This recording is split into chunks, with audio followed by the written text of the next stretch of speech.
from the lighter side of pest control. This is the Tales from the Crawl Space podcast with your host. Okay. Oh no. No. Oh God. Stop, get off me. Check it first. Fucking A, man. It is finally season.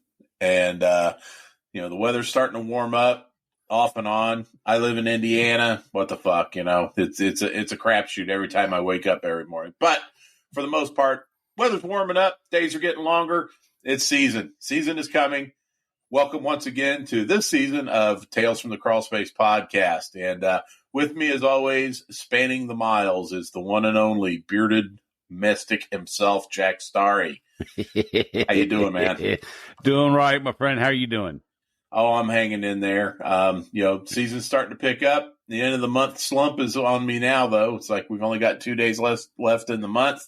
And, things are going good. Life is good. Things are getting busier. We're making it, man. We're making it. Yeah, it's the time of year to get out there and be running and gunning.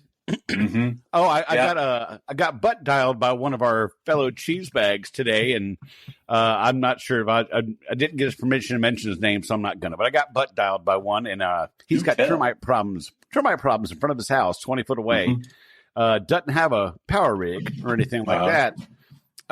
Partial basement. So I said the best thing I could think for him to do would be, since it's 4 gallons for every 10 linear foot per foot to depth of footer for standard Termidor, is mix it, dig a trench around the foundation, mix it in 5-gallon buckets, and do about, for every 9 foot, one of them 5-gallon buckets, and just completely flood that trench, let it sink down. But I said, you got to dig a trench so don't come running out in your yard.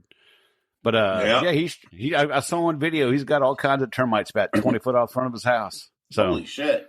Yeah. If he's just using Termidor SC, he's going to have to do a 6-inch by 6-inch trench, if I'm not mistaken. Yeah, that's the Suez Canal compared to fucking Termidor HE. 3 inches by 3 inches. The typical pickaxe with the flat end on it. Just drag it. Just pick at it all the way down. You'll get your trench. You'll get the trench that you need. But hey, you got to do what you got to do. That's actually sage advice. He's going to be there for a minute, but that's good advice. Well, I tell you, Big O had these damn trenching tools. It was like a sharpened piece of pipe on the end at a 45-degree angle on the end of a stick, basically. Yeah, I've used them. Yeah, those things are wasted time. They're fucking crap, man. It's like they're about as much crap as a B&G ground rod. Because that fucking brass connector is just soft as hell, and if you get if you push it anything other than perfectly even, you end up fucking up that joint. Yeah, where the handle meets the rod on that little brass coupling where you screw up. Fucking waste, man. I have one. I keep it in my truck. I use it to scratch my back when I'm driving. That's what it's good for. That's about damn near all it's good for. And so yeah, and don't get me started on the dust stick, man. I got a dust stick story for you tonight. So I'm still eating bitter reeds over that one, man. Oh God. I got to tell you, I can't remember if it was Atlas Tool or American Manufacturing that made a soil rod out of iron pipe, 1/4-inch iron pipe, interior diameter iron pipe, and they had the iron T on it with a ball valve at the end of the handle where you hook up your quick connect from your hose. And man, you could stand on that damn thing. Yeah. And it wouldn't fall apart or bend on you. Them things last forever. I love that. It's the same thing that Schmerlich did. They built their own rigs, they built their own termite tools. I think I'd mentioned a long time ago, I love that fucking truck I had, man. Yeah. 200 gallons, gas and electric pumps on them with the hit a valve to switch them off.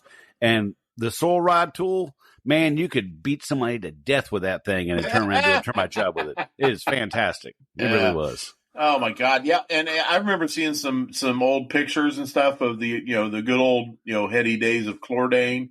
And some of the termite, the treatment rod setups they had were just freaking archaic and shit. It's like you got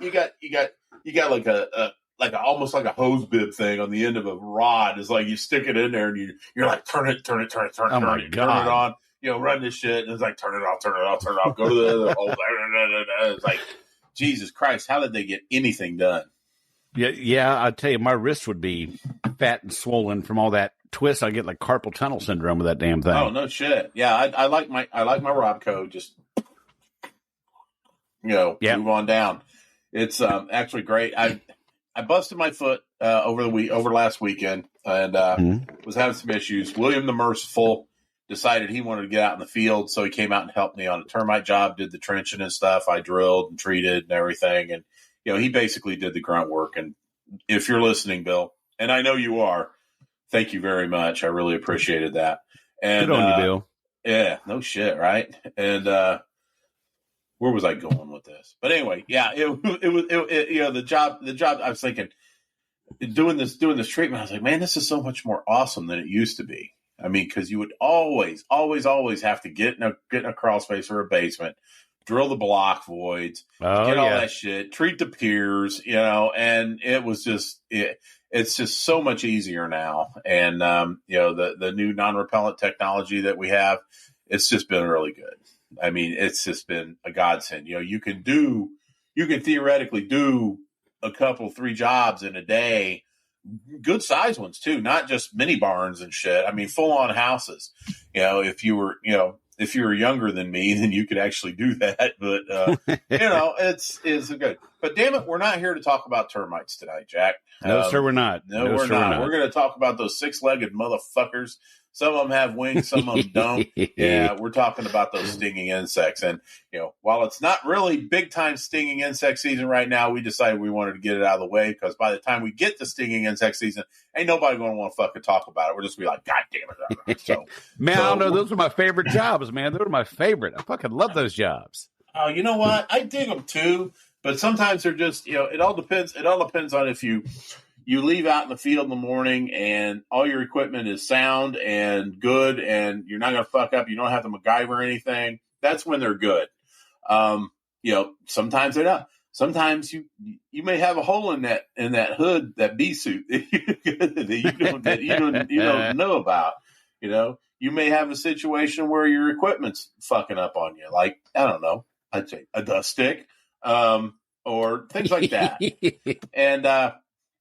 And then, of course, there's always the unexpected. We learn all about bugs and shit, but at the end of the day, they're here to school us. Apparently, we're not here to school them. If you really think about it, and school us they do. So, I've got I've got stories, man. I've got stories, and we had a couple of cheese bags pipe in. Thank you very much for your contributions. You guys' stories and stuff help make the show. So, keep sending them in. We really appreciate it. Most definitely. Well, I'll tell you what, I want to start out. You talk about your hatred for dust sticks. This might increase your hatred. I don't know, but it was more user error. I was wet behind the ears, had just started in the business, and I was sent out on this job where this bald-faced hornet's nest was on this sapling just past the tree line of this big, huge house in Columbia, Maryland. And it was like, I'd say 4 foot off the ground, about the size of a basketball. And there's other trees around and other saplings and stuff. So I'm like, I'm going to put this dust stick, all the poles I got on it, and try to creep up to it and jam that nozzle in the end of in the entrance hole and just load it up, right? Well, dumbass me, wet behind the ears. Instead of going straight at it like I was jousting, I kind of came in from the side, and the tip, that little metal tip on the end of the dust stick, caught the sapling next to it, and it went and smacked the side of that fucking nest. Oh, man. It kind of caught and went whack, and I was like, oh, shit, I dropped that dust stick, man, and I think I got stung on the face 8 times before I made it back to the truck. Oh, shit. Wow. And hey, everybody, and speaking of dust sticks, how many times has this happened to you? Even one is too fucking many. You're on a job. You've got that nest way the fuck up high, right? It's in the gables. You got your dust stick. You got maybe 3 poles, extension poles going in. You ease it up there. You get that dude in the hole that's there. You're doing your business, and everything. You get it done. You pull it down. the head of the dust stick stays up there, and shit. the pole that is, because it's got that little ball and hole thing to kind of hold it on. So you're standing there looking like a dipshit, trying to figure out what the fuck you're going to do, because it's about 15, 20 feet up. You ain't got a ladder, and you're sitting there watching that thing just dangle around, just laughing at you. And yeah, that's happened to me more than once. And it's one of those times where you thank heavens that you thought enough to pack a lunch, because it's going to be a minute to get that down there. Because really, I mean, the 2 times I did it, I ended up having to negotiate that pole back in to the other pole, and of course, it was a windy day, so it's just kind of, doing the little pendulum thing, swinging around. I'm thinking, the wind will blow it enough, it'll work itself out, and then I got to worry about catching it before it breaks on the concrete. No. I'm up there with the pole. I'm just like, and finally I hit home, and this was after about 10 minutes of trying. I'm thinking, I got to make this call. I got to tell them I fucked up. Blah, blah, blah. I get that damn thing up there and finally hit it home, and I wiggle it in a couple of different directions, and it comes right out. And I was just like, oh, thank you, Jesus. And somebody is looking out for me. And those are fun. And also it's, the whole mystique behind the dust stick is, getting you can get it up there and you get it in the hole and you start pumping, and you're praying to God that the damn thing is actually delivering dust in the hole. You don't know if it is or not. Most times it's like you just got to. This is an act of faith here, right? You're in there, you're just pounding the shit out of that damn thing, hoping that some dust gets down there, but you don't know. Maybe that the little stem that goes into the hole, maybe it pushed down a little bit too far into the cylinder as you were trying to force it in there. Maybe there's a booger in it or something to keep it from going, or maybe it's just a dust stick and it just doesn't feel like working today. Those are the problems I have with the dust stick. Now, the old dust sticks, yes, I still have a problem with those, because that's the kind of shit that I still had to deal with. And before you go thinking, well, you didn't take care of your dust stick. Yes, I did take care of my dust stick. I took very good care of my dust stick. All my dust sticks have stayed dry as shit. And, it's a great concept. It really is. But sometimes, you got to have something. When you're out there dealing with stinging insects, you got to have something that's fucking reliable as fuck. And I just don't see that with the dust stick. Well, I get that. I really do. And you're right that some people don't take care of it, and their problems they get are their own. One thing I noticed working for several different companies and, coming across their equipment is it's like a B&G with the pump cylinder and the little pressure cup. No one ever greases the inside of that tube on the dust stick. No one fucking. I'm sure you do, but there's a lot of fucking people that don't. The damn thing's dry as a bone. Like, was not putting any air out. No fucking wonder. Yeah.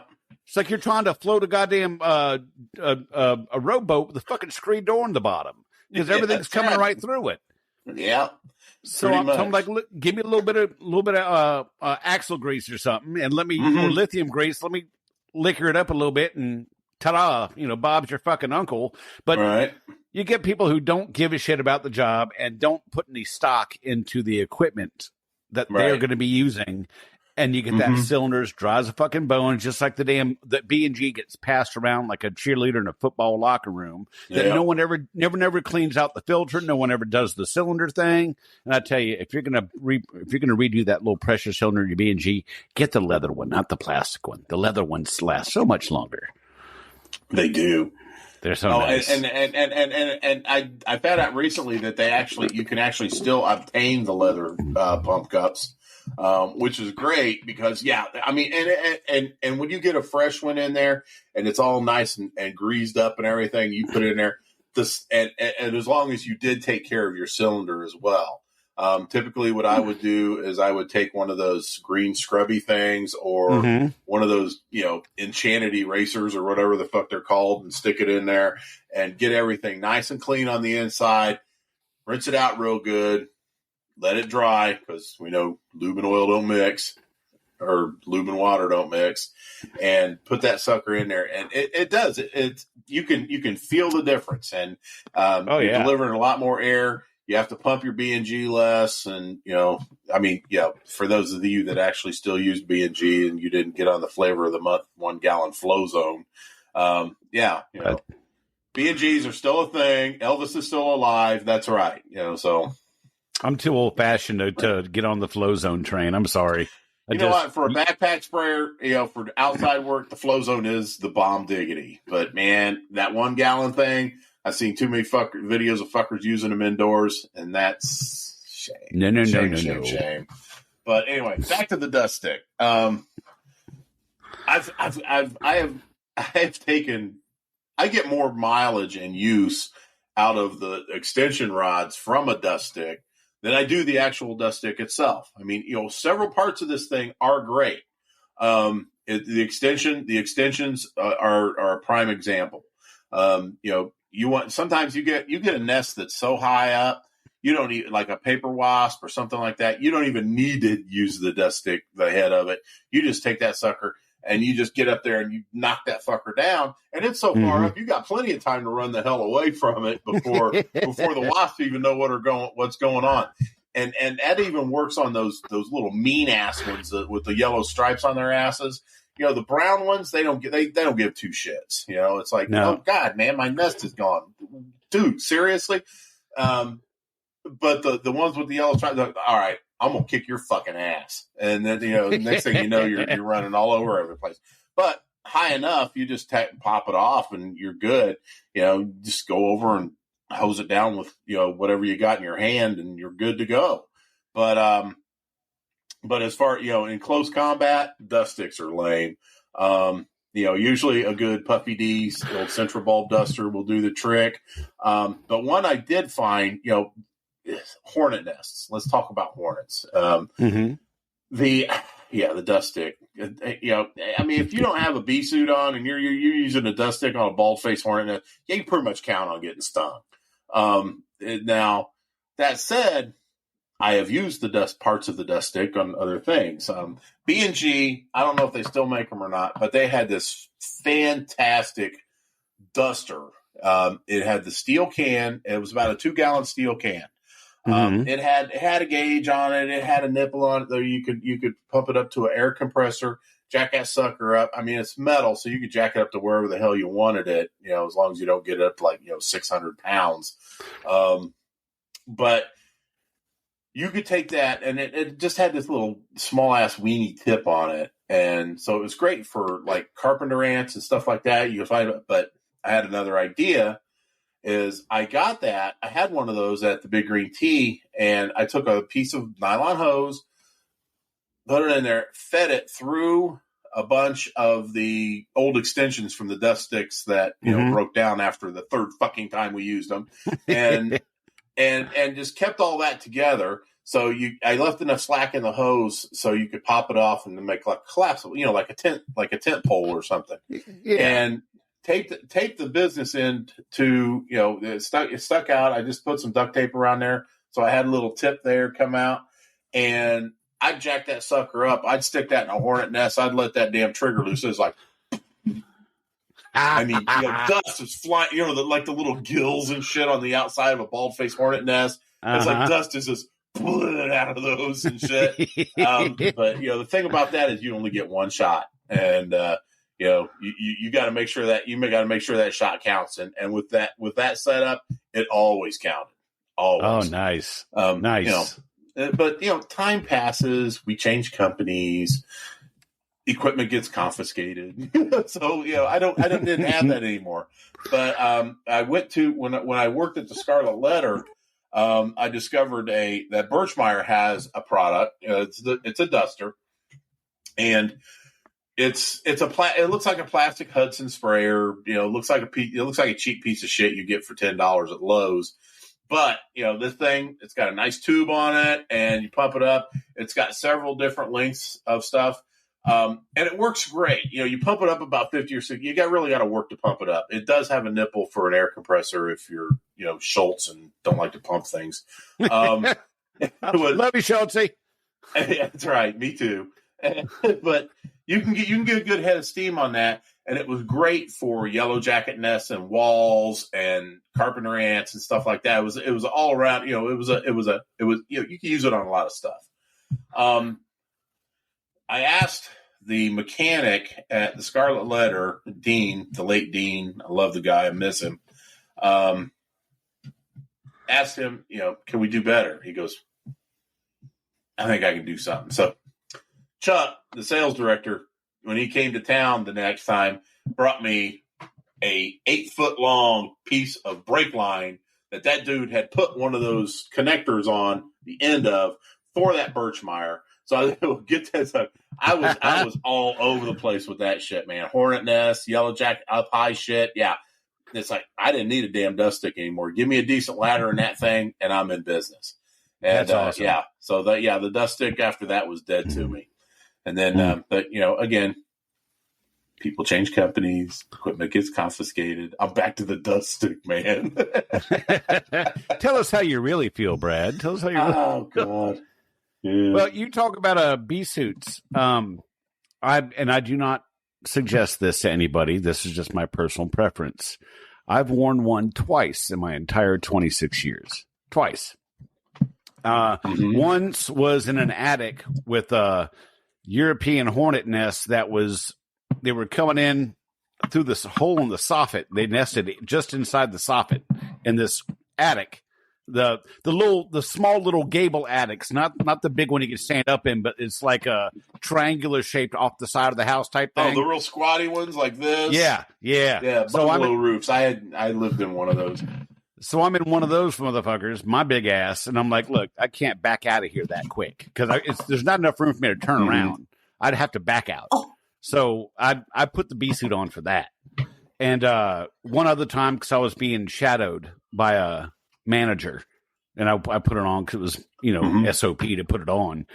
But when I was working for the second largest school system in the country, there was this outside window near the kindergarten in the playground area.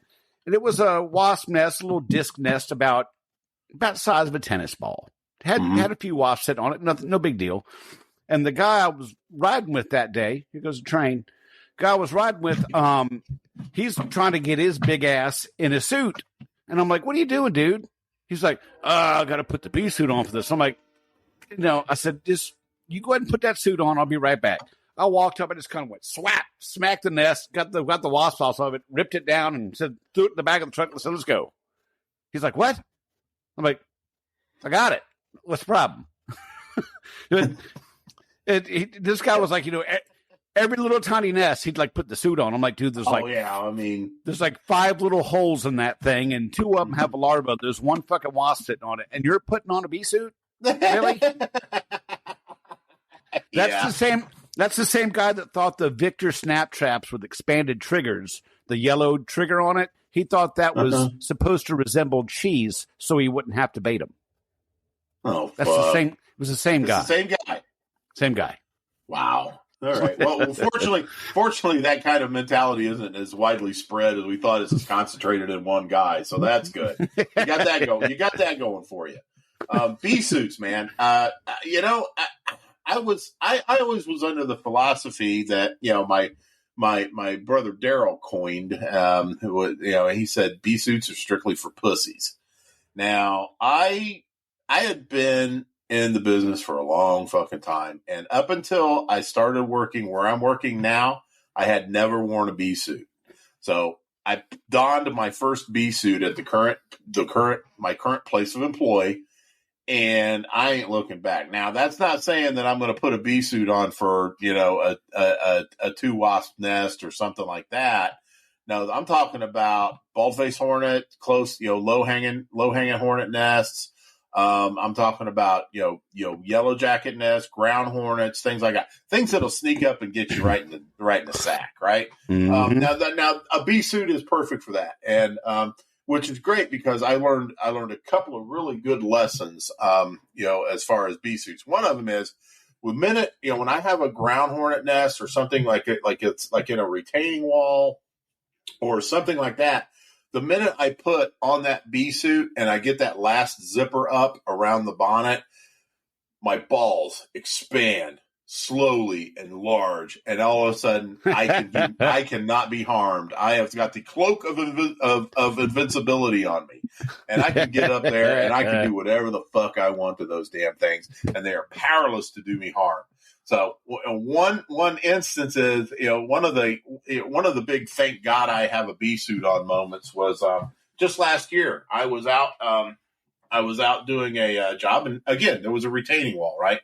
And I was trying to be cool. I saw the exit hole in the rocks, and these weren't mortared together. These were rocks that were just flat rocks, just kind of like laying one on top of another. And I'm looking. I said, okay, so the entrance hole's there, so I have a shot at the nest being in one of two directions, and I want to try to get a couple of rocks out, get my product in there to go towards that nest in the back, and get the nest, take it out that way. So I'm not having to fuck with, it gives them it's a nice display when you try to flush something out and you got thousands of yellow jackets and shit going around. It's hard on material. But anyway, I'm up close. I'm about maybe this far away from the rocks, right? And I'm pulling rocks out, and I pull that last rock out, and I'm suddenly, oh, there's the nest. I'm just like, I just got yellow jackets all over me, and they're just bouncing on that damn netting and shit, and I'm just like, fuck you guys. And it's like, it's just, but you get done to that, man, it's just a can of 565 in there and just blasting them, and you're done. But yeah, that was great, because I'm serious, man, but they were just like peek, peek, peek, peek, peek, peek, peek, peek. I mean, they were going for the eyeballs too, man, and I was just like, fuck every goddamn one of you. And it was great. Another time a bee suit is good is, again, for the low hanging bald faced hornet nests, because you can really impress a customer, because it's like, all right, they're like, they're right over there, and I was like, okay, man, I got this. I look over, it's about it's hanging off an old maple tree or oak tree or something. It's about 5-6 feet off the ground. It's a good meaty motherfucker, right? So reach in my truck, pull out one of those Pro Control foggers. I get my bee suit on. I saunter over. I just put my fucking arms around that motherfucker, and I just take that cannon and awesome. Get in a headlock. Oh yeah, man, it's amazing. It's like, the customers' legs are just like bing after that. It's like even her husband's like bing, bing and boing. It's like, yes, yeah. Bee suits may be for pussies for some, but I put one on. I have never felt more manly in my life. Manly. Well, I tell you, I get that giant, that amazing feeling. Like if someone, thinks cicada killers are harmful, which really they're not. And there was a place in Columbia, Maryland, that the ground hadn't been turned over there for like a good 30, 40 years. And this one hillside behind this house in the middle of this neighborhood was full of cicada killer mounds, full of them, like 40 or 50 of these mounds at least. And all the males were cruising along the ground all over the place. And I just kind of waltzed out in the middle of them. And the lady homeowner's on her back porch like, oh my God, I'm going to call the ambulance. I'm like, I'm fine, ma'am, I got this. And kind of saunter down through them. They're all flying all over the place. I've got 2 cans of wasp sprays. I'm trying to pick them out like Indiana Jones. Yeah. Oh, it was awesome. Fucking love that shit.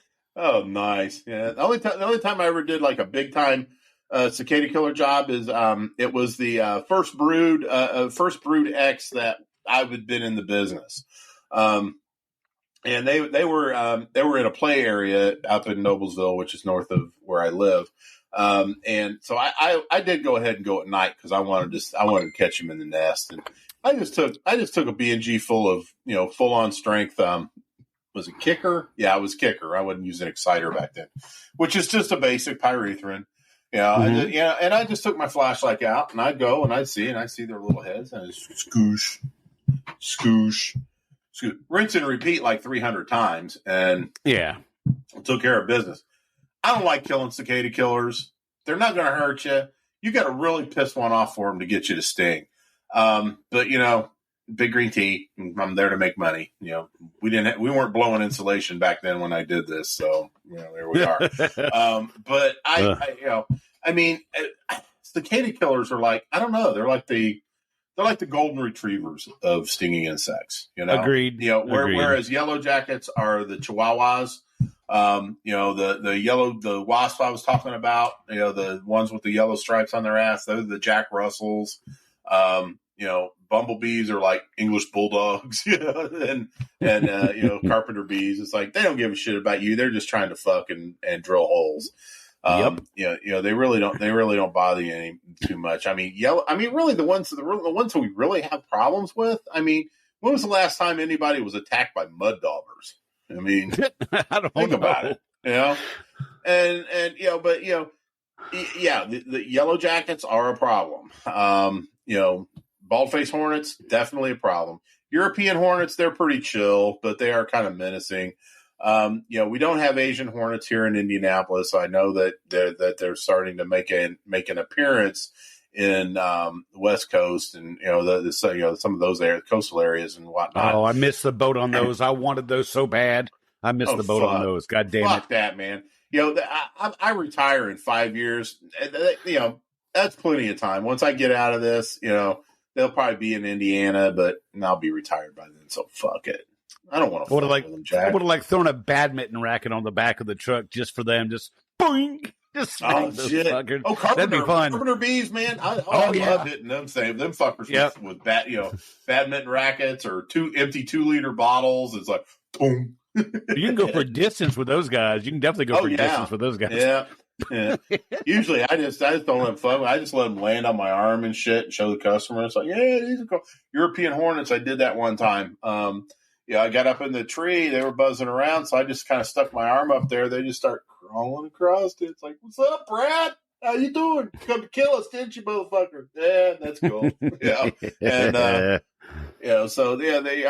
you piss them off, they're going to sting you. But But bald-faced hornets, no. All they want to do is they're just there to kick. They're just there to build basketballs in your trees and kick your ass. So yeah. They gotta go. I love those. I got to tell you, the one thing that actually gave me pause. Up out here in the Shenandoah Valley, you get some spots that we are just silly with velvet ants. Silly with them. The cow killers. Killers, yes.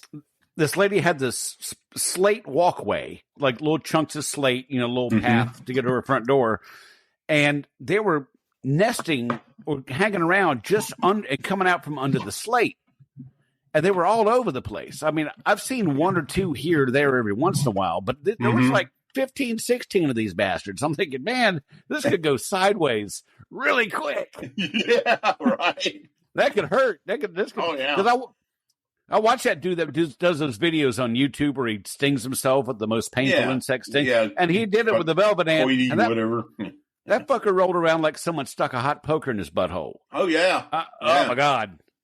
If you ever saw one of those things, first time I ever encountered a velvet ant up close and personal, I was in Bloomington, and this is when I wasn't even in Big Green Tea for like 2 years. But we're sitting at a shelter at a park, and all of a sudden I look down and I see this fucker, and I was like, "That's a velvet ant! Holy shit!" So I picked it up, got a solo cup, picked it up, real careful and shit. Put a plastic bag over it. Somebody fortunately had a rubber band. I took it into work the next day, and so I showed it to my boss, and he goes, "What do you want me to do with that?" I said, "You want to kill it?" He goes, "Sure." So I grabbed a can of PT 250 Bagon, which was a thing back then, and I just poked the straw in the plastic and just gave it just a. That was it. No more. Just a. That sucker got on its back. Its stinger came out, and it was like, yeah. I was like, man. Getting stuck. It's like the length of the rear thorax. It's like just about it's the length of the rear thorax. It's like it's telescopic, Jack. I mean, it's like it curves and it's like almost like telescopic. It's like a foreskin or sheath or something around it. I don't know. It's like a dog's red rocket. Okay, yeah, it's like a dog's red rocket. Okay, I'll give you that. Yeah, still hate to get knotted by that motherfucker. Yeah. I tell you what, we got some stories that came in. I had a few people message me. Dave Lyon, our favorite Australian, who you will hear on our not too far in the distant future upcoming international episode, said, I did a job. I had a customer had called about a swarm of bees hanging off a branch that he was adamant was wasps. After a bit of back and forth, I finally just said, fine. If you want to believe they're wasps and not bees, I'll leave you to it. Considering I'm a beekeeper, then I went through the swarm into a bucket. It took me all of 20 seconds. He said, I'm not paying you for 20 seconds of work.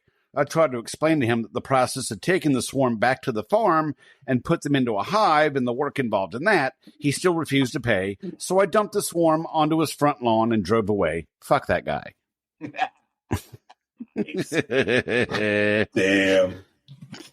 Yeah, being a beekeeper, that must be cool, though, just to really get down and watch the habits and stuff of those guys. That's awesome. Yeah. Yeah, I'll tell you what, man, honeybees, there's nothing like watching them. I mean, I would go to museums and shit as a kid, and they would have like the glass, they would like the honey hive or the beehive was there. Yeah. There was a painted glass right there, and you could just watch those fuckers in action.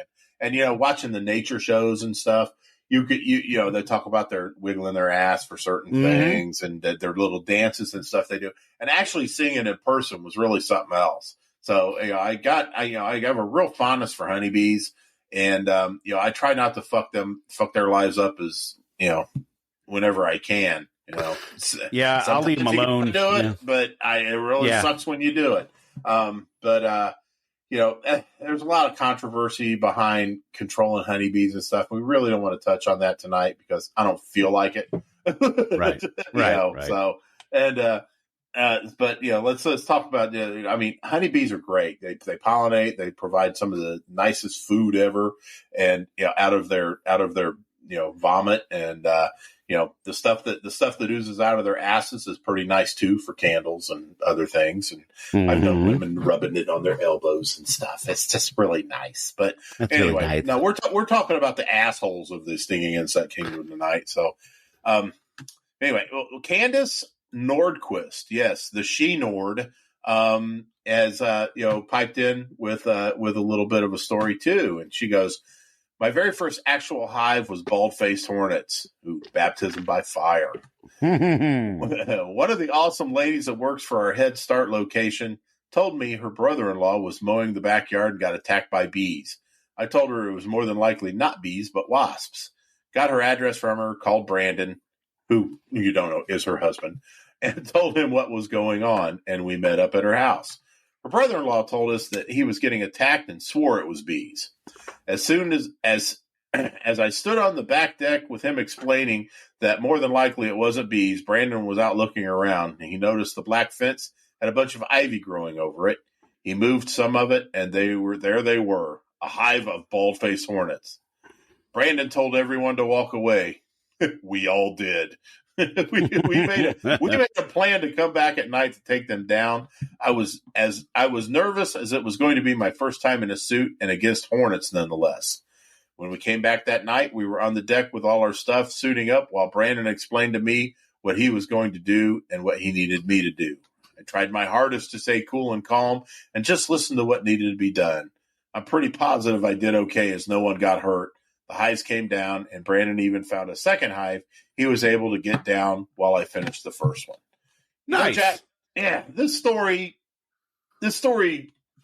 reaches me in two different levels. One, the fact that they took out a bald-faced hornet nest, and I hate bald-faced hornets. And the second is, I just love Candace and Brandon's stories because, it's just they're just two folks against the world, just working it, making things happen.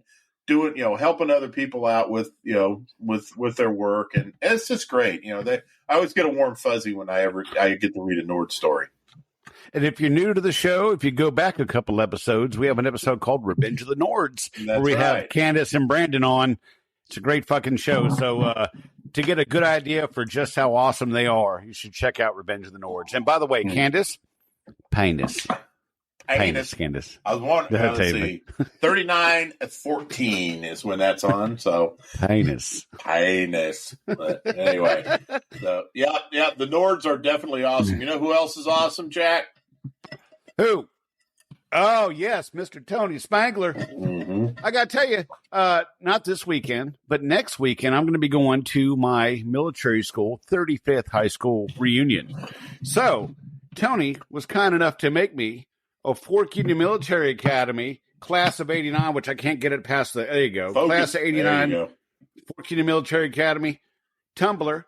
And I got a couple extras. So when I find some of my good old time buddies from way back when, I'm going to be passing a few out and tell them where the hell they came from. Fucking A.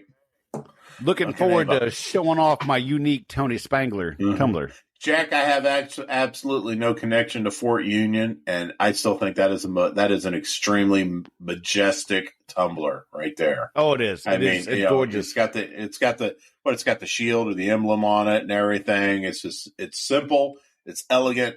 It's awesome. You know what else is simple and elegant? That's right.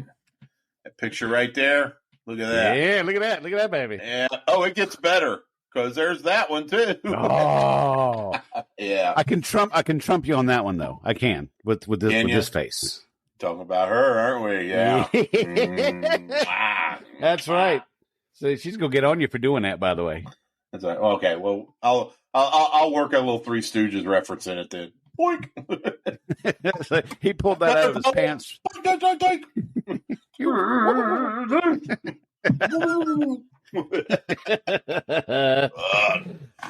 Okay. Now I would be. Wait, we're still in sponsor mode here. Yes. I would be remiss if I did not mention, of course, what comes with the tumbler. And that is, the one, the only, you know it, you love it, you can't live without it. Look at the gleam coming off of that thing. Ooh, yeah. That right there is surgical grade stainless steel urethral sounding rod. That's right. That's right. Comes with a nice hollow tip too. So if you're into it for a couple hours, you got to let go. You can still let go. Don't be fooled by the solid sounding rods that are out there this day and age. This one serves a dual purpose. If this is what you're into, this will take care of you. And also, it also doubles as a catheter, so you can get past that scar tissue and stuff. And the syphilis, and you get past the syphilis. The syphilis and the gonorrhea. But anyway, SpanglerArt.com, Tony Spangler. It's awesome. And, of course, rubber bottom. Yeah. Now, I got to tell you one thing I learned. An old dude told me when I was first learning general pest, because I started as a termite guy, but I was first learning general pest. He's like, I'm about to tell you, a lot of people are going to tell you different, but bees and wasps and hornets have horrible eyesight. They got a lot better sense of smell than they have eyesight, because they'll tag you with the pheromone, then they'll all know where you are.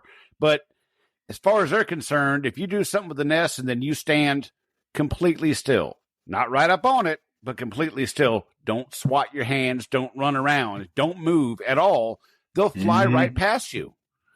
And I've used that so many times, it has proven true for me. Yeah. I had a ground nest in this little tiny slope next to a school that was covered in ivy, and they were coming out of the ivy and stinging these kids as the kids were walking by. Then you get some stupid kid that goes throwing stuff at it and really stirs them up, and several kids get stung. Yeah. So the maintenance for that school's at the top of the hill watching me. And I've got the brass extension on the central bulb. There was an 18-inch extension on the central bulb, the tube.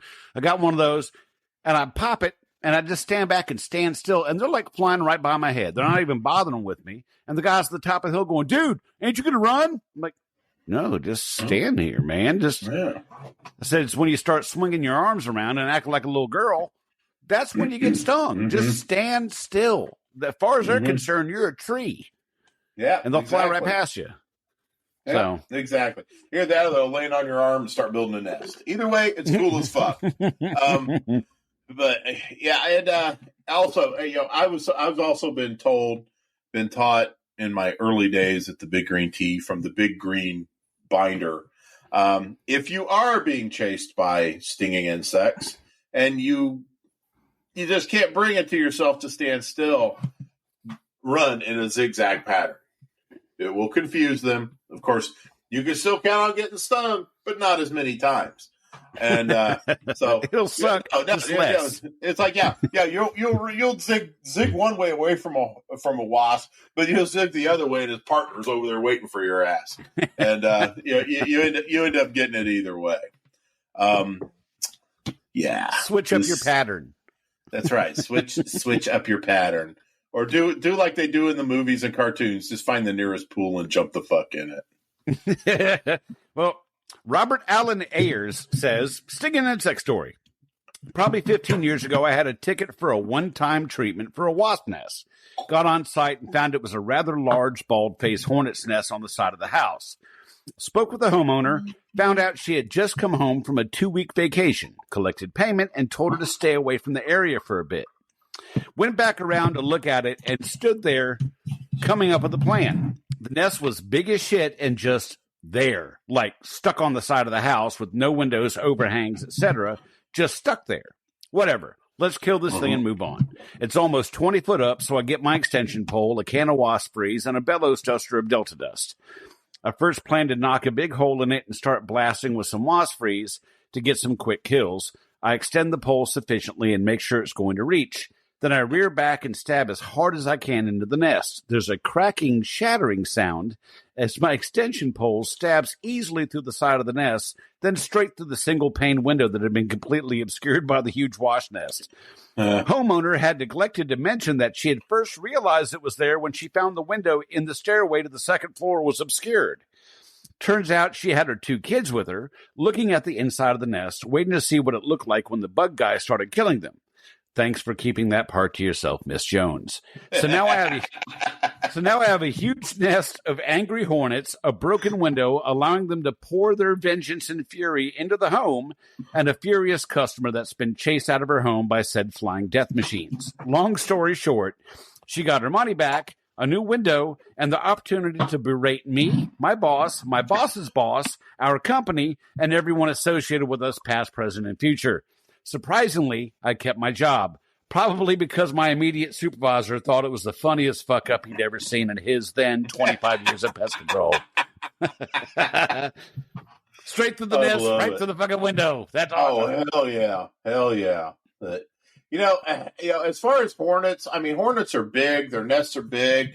They're menacing as fuck. I'd still have to say yellow jackets would be probably still the most aggressive and challenging ones. Because, a hornet, you get lucky with a hornet because everything's just right there in one self-contained sphere. And with a yellow jacket, you don't know, man, especially the ones that are in the fucking ground, because you see one hole that's got a lot of traffic going and it's in and out and in and out and in and out. You go deal with that, and there may be another hole over here somewhere that's that's their exhaust pipe, and you go working on that thing. Them fuckers are right behind you, getting at you. And again, that's where a bee suit is important, right? Because even if they are blowing out from that other exit, you're good. It's just a matter. Usually when I'm treating a ground nest, I'll be taking care of business. And I'll just kind of be looking around too, see if I can see anything blowing out from another area, and then I'll give it a couple more seconds over here. Now I'm over there, and I'm fucking hitting that too. Yellow jackets they have patterns too. I mean, let's go to the wall, okay? Where we've got a yellow jacket nest in a wall. You're standing there, and this is what's gotten me through not having a bee suit for almost my entire career. Is learning the patterns of the yellow jacket. Now, yellow jacket, you'll see that exit hole, say in a wall or what have you, and they're going in and out and in and out and in and out. Well, there's always after a few minutes, a couple minutes of that, there's maybe a 10 to 20 second lull in the action where nothing is coming out of that, and that's when you make your move. If you just got a bulb duster, a Puffy D or whatever, even if you've got one of the Birchmeyer dusters that I was talking about earlier, that's a perfect time. That's when you make your move. That's when you're making your money. It's like you just stand there still, just like Jack said, and just watch them. And then they're going to stop. They're going to stop coming around, going in and out of that thing. And then you just charge in there. You've got your pump ready. You got your hand on your duster, whatever the fuck. And you get in there, you jam that sucker in there, and you just go to town. Just okay. A 3-second blast from a Birchmeier duster is going to kill whatever the fuck is in there. Oh yeah. And then that's it. You watch them. You go in. You deal with it. You get the fuck out. You go to the other door. You knock on it. You tell them fucking customers to pay you. Yellow Jacket, if you've got, and again, it goes to having the right equipment, in order to get the job done efficiently, quickly, and safely. And that's what, and that's where you make your money. Scarlet Letter, many, many years ago, they did what a lot of people do, and, took a big wad of money, and $100 bills, and put them right in a toilet and flushed them. Yes, that's right. They joined Angie's List. But in all candor, we did get a lot of business from Angie's List. Not enough to justify the ridiculous fucking charges the charge they wanted to be published on Angie's List, but it was still a lot of business nonetheless. And I had to learn quick how to kill Yellow Jackets quick. Because I would have my fucking schedule stacked. And again, I wasn't even a technician. I was a fucking office guy, right? And these things would be coming in so much, I couldn't pass them out to the techs quick enough. And Wow. I mean, when you offer a fucking Yellow Jacket job for $49 or whatever, yeah, you're gonna get some. Oh calls. my God, you're gonna be silly with it. Oh fuck, I got so many calls. It's like I would just load that damn duster up. I fill that damn thing half full. And then I would just go out and go back to the office. Oh, here's some more. And I killed a lot of bees. Didn't make a lot of money, but killed a lot of wasps and Yellow Jackets and shit like that. And but I was able to do that because I had the right equipment. Right. Well, I tell you, sometimes you have the right equipment, but you have the wrong people. When I was a service manager for Big Green Tea, this call came in for Yellow Jackets in a house and said they were coming through a hole in the ceiling, and the people had taped up this hole. So the technician was like, man, I don't know how should I handle this? What should I do? It's like, look, I'll meet you out there. So I went out there to the job with him. And in the living room, the house, the way it was built, they put this little tiny deck with French doors from the master bedroom on the second floor that you could step out onto the deck. They didn't build the deck. They didn't build the deck to the house. They built it on the house and put siding around it, which left a gap into the fucking the structure of the house. Instead of putting it on the siding, they put it on and put the siding around it. So they left that gap. Yeah. So they were getting in between between the floor of the second floor master bedroom and the ceiling of the living room. Mm-hmm. And the guy had used the at-home wasp spray stuff, trying to spray them when they were coming out by the siding. Stained the shit out of his siding, by the way. But so it pushed him in between the joists, and they were burrowing through the sheetrock on the ceiling and coming out into the living room. So I was going around. The hole was taped up. I was trying to clean up the ones that were flying around, but that managed to get out before the guy put tape up. And I'm, getting with a wet paper towel, getting them and smushing them when they're in the windows and stuff, because it was the middle of the summer. Air conditioning was on, so they were hanging around the windows because it was warmer in the sunlight. So the tech I'm with walks in the middle of the living room, looks up, and rips the fucking tape off. Ooh. And the house starts filling up with fucking Yellow Jackets. So I'm like, get out of the house. And everybody runs out of the house. Everybody. I love panic. Oh my God. So we all got out of the house. And I'm standing there looking in the living room window, which is filling up with Yellow Jackets. Filling up. I mean, to the point that you couldn't see into the room for the Yellow Jackets on the window. And I'm thinking, what the fuck are we going to do now? Wow. And I was like, you really had to pull that tape off, didn't you? You just had to fucking do it, didn't you? Oh, yeah. And so what I did is I was like, look, you're going to go to the front door and hold it open for me. I'm going to come in through the back slider. I'm going to run to the thermostat right there in the hallway, and I'm going to jack that air conditioner down as cold as I can get it. So I ran through, jacked it down, ran back outside. We waited for about 15, 20 minutes. Now, the house was getting so cold, they had 2 skylights in the little breakfast nook area in the kitchen, which is right off the living room. And the fucking skylight, they started filling the skylight because it's where it was hottest. And they were getting out of the cold main part of the room. So once it kind of died down, they started getting off the window and into the skylight. Then we went in with the extension pole with the aerosol and started killing them out of the skylight and sweeping them up. The only way I could think to do it was to force them into the skylights. It's incredible how quick you have to think on your feet when you run into when you're doing some of these jobs, especially the ones that are getting inside. The ones that are just primarily outside, entering and exiting. I mean, yeah, they're pretty straightforward, but good Lord. Mm-hmm. Is that running through your front yard? Just about. Oh, just about. It's right across the street from my front yard. Yeah.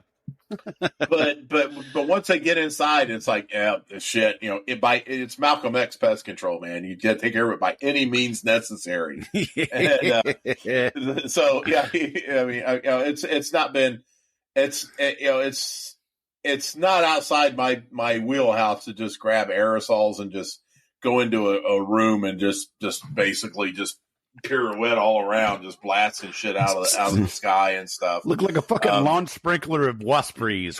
Yeah, exactly. Oh man, have I ever told you my Termidor carpenter bee story? No. Oh, this was beautiful.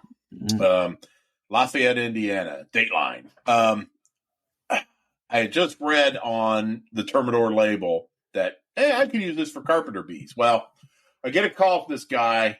It's Big Green Tea. Up in Lafayette, he's got, carpenter bees. Log home, he's got carpenter bees just drilling the fuck out. Oh, right? My God. Yeah, so, I've seen that all before. Right, that's cool. So I hop in a truck. I head up there. I'm looking. Yeah, sure as shit, man. The fucking sky is black. They're just all buzzing around and shit. The fucking holes are everywhere, right? So cook me up a little Termidor. I actually used a Birchmeyer pump sprayer. Got it on pin and just went and nailed all the holes I could find, right? All right. Okay, so give it some time. Termidor's a slow-working product. It's going to be. The next week, I get a phone call from a very frantic customer because larvae are raining down upon him. Apparently, the larvae tend to eject themselves from the holes in the wood when exposed to fipronil. I go back up there. The place is a fucking mess.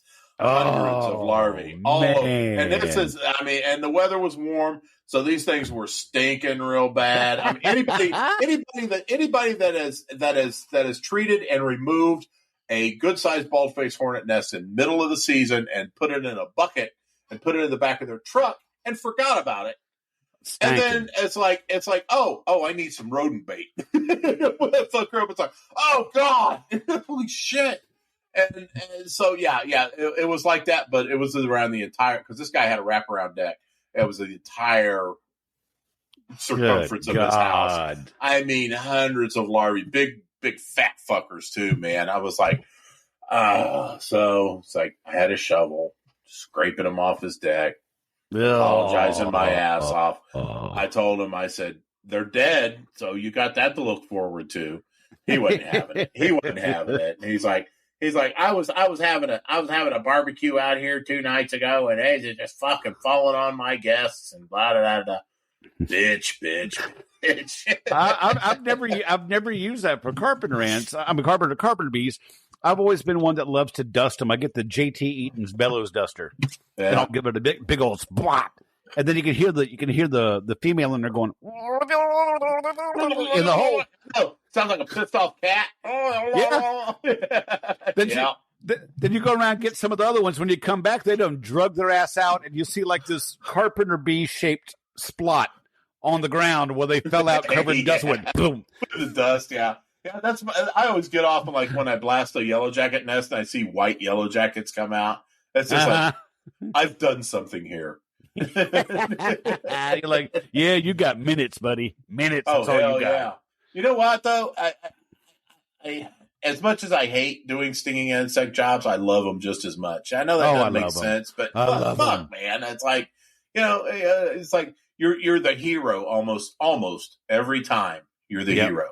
You go in, you have saved the damsel in distress, even if it's a dude. But that's something that we'll bring up as well. Because there's a lot of people that are scared of a lot of pests out there, Jack. And oh yeah. We want to talk about that, don't we?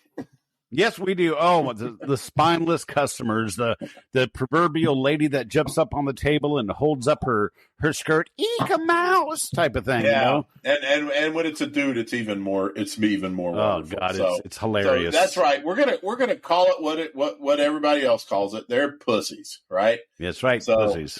Yeah. So next week, guys, we're gonna talk about pussy customers. That's right. Spineless, whatever you want to call it. See, pussy is actually short for pusillanimous, and it has nothing to do with the vagina. Pusillanimous? It's from pusillanimous. So when you say pussy, you're not actually being crude. You're being erudite. So, so pussy customers, the ones that are scared to death of a little ant going across the counter, scared of the mice, running like hell from the bees and wonder why they got stung. Those kind of customers. We know you've seen them. We know that you go in and end up being the hero when you rescue them from their deadly little cockroach. And we know you have stories about them too. So please let us know about them. We'd love to read them to everybody else on the air. Yep. I gotta say one more thing. You talk about the dust on the yellow jackets when they're coming out. The one thing I loved is watching the guy with dust on him as he's flying out, and you watch him go, and then he starts to lose the altitude. Like, you're like, you thought you were getting away, motherfucker, didn't you? Hell yeah. And the even best part about that late season one that you do, and like hundreds of them are coming out, and then all of a sudden you just see this big fat bitch come out of there. Yeah, we got the mama. I was like, yeah, she was protective of her nest up to a point. Yep. Then they're all like, oh fuck, we're all screwed. So yeah. Hey, Jack, you want to talk to? We got a little contest going on, don't we? You want to talk about that a little bit? We do, and we only have one entry. So unless somebody steps up, Dave Lyon is going to win the custom tumbler from Spangler Art and the custom hoodie from pestdesigns.com.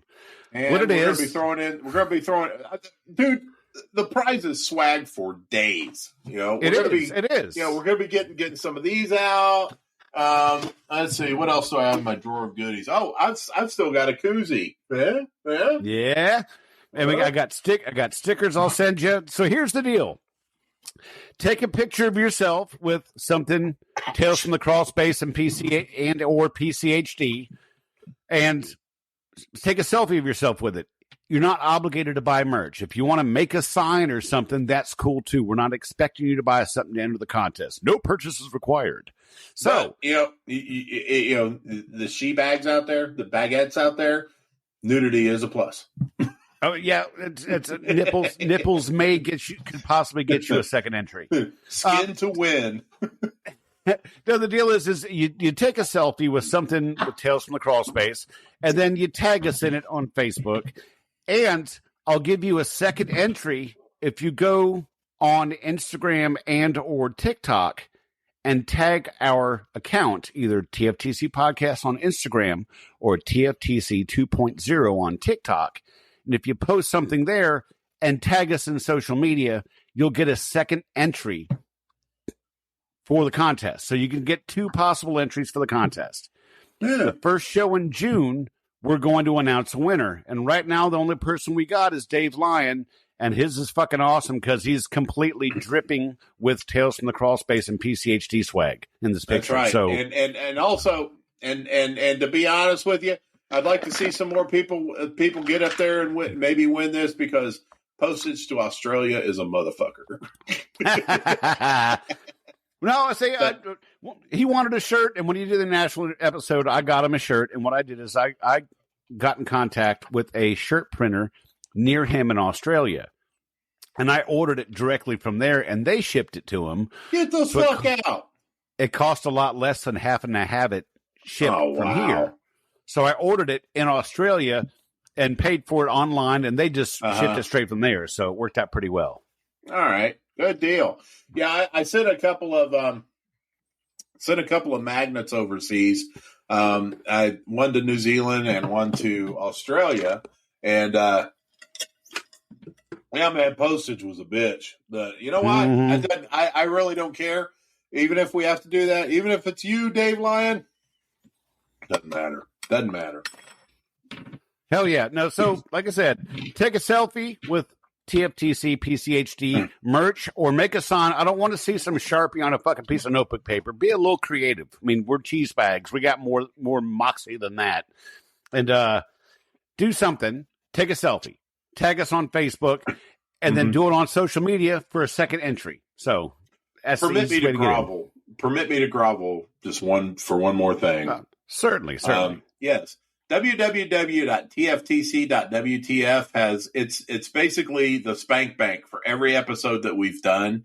You know, I mean, you can find us basically as Jack and Yoko say, anywhere podcasts are heard. But you know, our website is www.tftc.wtf, and yeah. Go on there and leave us a review. We are swirling vortexes of emotional need, Jack and I, and so we would really like to see what you think of us. Be honest and be honest, forthright, and magnanimous. And yeah, we'd love to see what you think. You know, make sure that we're heading in the right direction. And if we're not, let us know so we can do better for all of you. Oh, certainly. So if you love us, let us know. If you don't like us, when you do the review, this show is called The Pest Posse.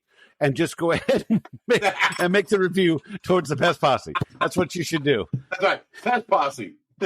That's right. So yeah, next week, posse customers are the subject.